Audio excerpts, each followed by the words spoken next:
sedikit lagi membicarakan mengenai bagaimana manuver dari Pak Surya Paloh dan juga Nasdem.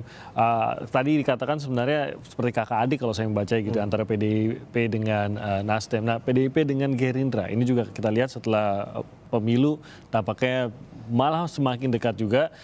Dan kalau ada kursi-kursi yang diberikan kepada Gerindra, otomatis kan beberapa kursi itu bisa saja harus mengorbankan kursi-kursi partai koalisi seperti Nasdem begitu, entah itu dari kursi menteri ataupun wakil ketua MPR dan beberapa kursi lainnya. Nah, Nasdem melihat kedekatan ini dengan menanggapinya bagaimana? Ya, pertama kita dalam berbagai kesempatan menyampaikan bahwa kedekatan PDI Perjuangan dan Gerindra kita hormati, kita pahami sebagai satu bagian dari dua partai yang mungkin ketua umumnya punya hubungan yang khusus. Karena itu ya wajar-wajar saja.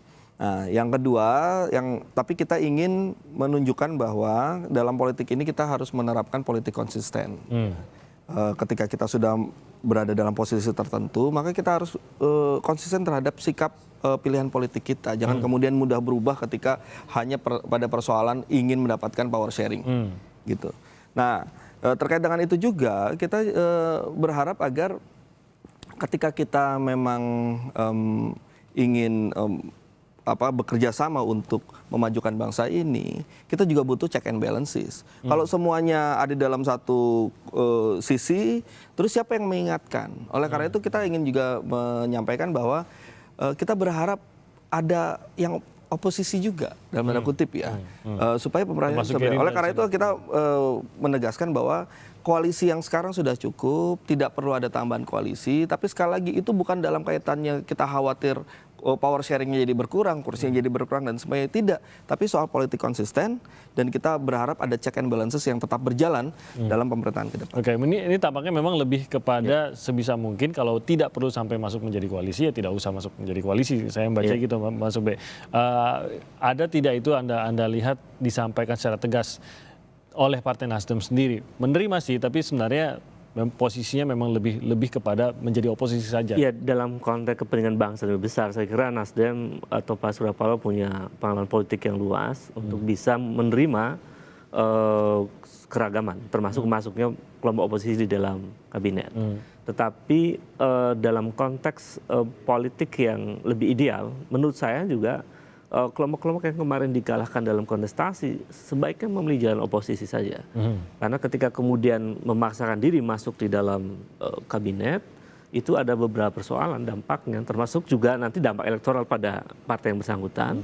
Yang kedua juga citra negatif pada kekuasaan, karena nampaknya misalnya ini kan jadi terlihat misalnya ada komunikasi yang tidak clear antara Bu Mega dengan Pak Jokowi dalam soal hubungannya dengan Gerindra. Ada komunikasi yang tidak terbuka antara Pak Jokowi dengan Pak Surya Paloh misalnya.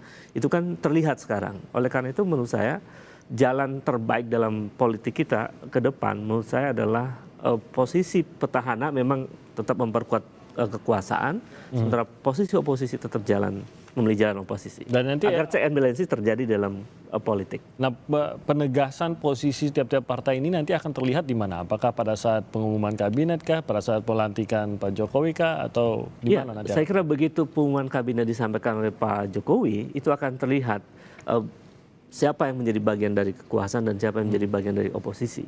Yang paling jelas untuk memilih jalan oposisi kan PKS misalnya.